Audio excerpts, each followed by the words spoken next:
Hi everybody, in this recording I'm going to show you how to create a 60-second countdown clock. I say relatively straightforward, but it's a little bit of animation involved in doing this. So I'm going to crack on essentially. So what I want is like a countdown clock. But PowerPoint doesn't have a countdown clock, but it does have animations that allow you to kind of time things to a degree. So there's a few ways of achieving this one. I'm going to demonstrate essentially the easiest one, which is essentially a a shape, which will essentially just count down. And the first one is literally I'm just going to create a circle as show, which is coloured in, and then what I'm going to do is I'm going to add some animation to that circle, which will count down. So animation, animation pane, and then I'm going to add a wheel essentially, which will you'll see this kind of changing shape essentially. I'm only going to use the one spoke because that's kind of important, but the duration of course of this is relatively straightforward because it will depend on your countdown. So with my right button, effects options, I've got one spoke, timing. Well, if I want this to be a countdown for 30 seconds, for example, I'm going to put 30 and you will see it will start counting. Now, one person would argue that that's counting up rather than counting down, which I completely understand. So there's ways of achieving that one. So what you can do is currently this is blue. And of course, when we talk about the idea of saying appearing, really we want to kind of reverse that one, and actually we want to say rather than appearing, we're going to disappear, other way around. So that way around. All right. So two ways of kind of achieving it, and of course this one, I'm going to change the timing to this one. So that was I changed the first one, but when I changed the animation to disappearing, I now want to do 30 seconds. So now you can see this one is gradually counting down 30 seconds. Like so. So not too bad. That's one way of kind of doing it. The only downside to this to me is the fact that you can see there's this fade element to it. It does the job. If you wait for 30 seconds, I'm going to just stop it there. Then that's absolutely fine. And like I said, it does the job. So that's the wipe. No, it wasn't. That's a lie. It was the wheel tool that kind of does that. So that's one way of achieving it. Okay. I'll leave that one on there. So you've kind of got that one to kind of access. The other way of doing it, I suppose, it's like any other animation. If you want to change the what that looks like using colours, then another one might be we just use a rectangle, and of course it could kind of filter down. So there's a couple of ways of doing that one. So animation, and again, depending on you want to kind of go up or down, I could wipe up, which will see it grow, or I could basically wipe down. So I'm going to use the wipe tool this time. You can see it going up, but of course I want it to kind of go down, and that'll count down, of course, very quick at the minute because I've not changed any dimensions. But if I go to my right button, effect options, and I change the timing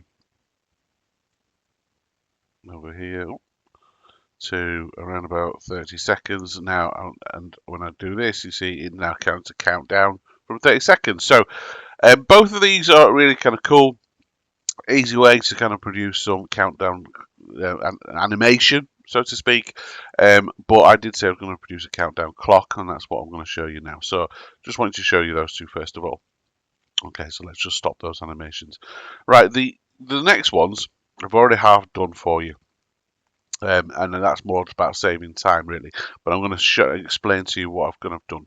So what I've got on here is a set of numbers. So if you imagine a countdown clock, you're going to start with 60, and it's going to go 59, 59, so 58, 57, 56. So it's going to start with 6 and then go to 5. So your tens column, if you want, is going to go from 6 to 5, and then it's going to stay there for 10 seconds. It's going to go to 5 to 4, 3 to 2, and so on. So that's what these are doing here. So I've got 6 to 5, 5 to 4, 4 to 3.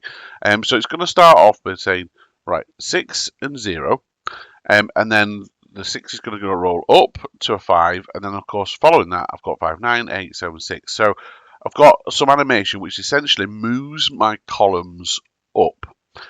So I've got my unit column, and it goes 0, 9, 8, 7, 6 all the way down to 0, and that will take, that will take, if we go back on here, what I've got is a motion path line going up, which, if I select it over here, takes 10 seconds to go from the bottom to the top. And if I select the red button, you'll see that it's gone all the way up to a 0. So it goes from 0 to 0, and that takes exactly 10 seconds.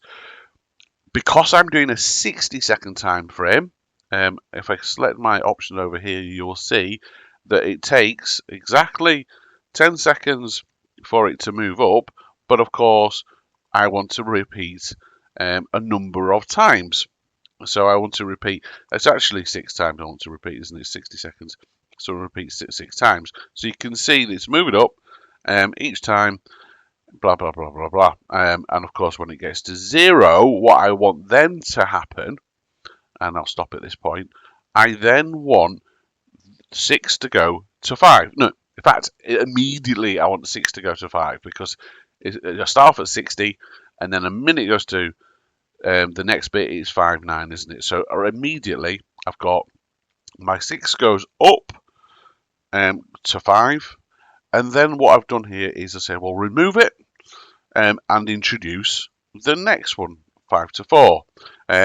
And that puts basically 6 will go up to there, and then a 5 will appear, and then I can repeat the process of 5 to 4. Now all these are currently not aligned on this page, so what I need to do is kind of align these.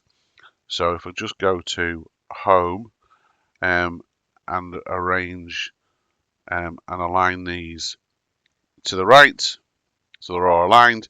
And now what should happen on this slide, if I go to slide current, now you can see what I've got. I've got 6, 5, and then here. And then as soon as I start to press go, I want you to focus very much on this line 60, because that will go to there, as will the 9.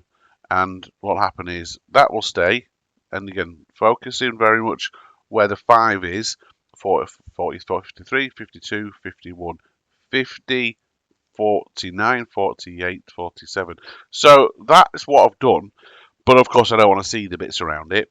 So moving on to the next slide, I've introduced 2 blocks either side of it. So if I play it on this one now, you can see I'm only focused on this. And so this is about hiding the animation behind it. So if I now start it, you can see 59, 58, 57, 56. And then what I've got now is 5 and 4 on the left column. But as soon as the 5 gets to, that one appears, and then now the 5, 4 has disappeared and 4, 3 has appeared. And now we've got 42, 41, 40, and of course it then moves to 39 and so on. So that is what I've got going on in this animation. I've got each of the 5, 4, 4, 3s appearing and disappearing, and then of course every 10 seconds they move up and move into the next one. On the final slide, and again this is in the resource files for you as well, I've just tidied it up, so I've changed the boxes above and below white. I've put a little box around it, and now I press countdown. And when we review the slide now, we've now got this countdown clock in the top right hand corner, because you don't see any of the white boxes or anything like that, but when I press enter, you can see it now starts to count down through 56, 55, and of course it will go all the way down to 0. I am not going to make you watch it go all the way down to 0, but I promise you it does, and that is another way of achieving a countdown clock. So you've got what was arguably very, very easy animations, and then of course you've got a little bit more complicated animation involved when it relates to a countdown numbers clock. Okay, there are obviously lots of alternatives out there, I'm sure, for you to take advantage of, but this resource file will be available to you to utilize, change, and adapt if you wish to do so. Thanks very much for watching, and I'll see you again on the next video.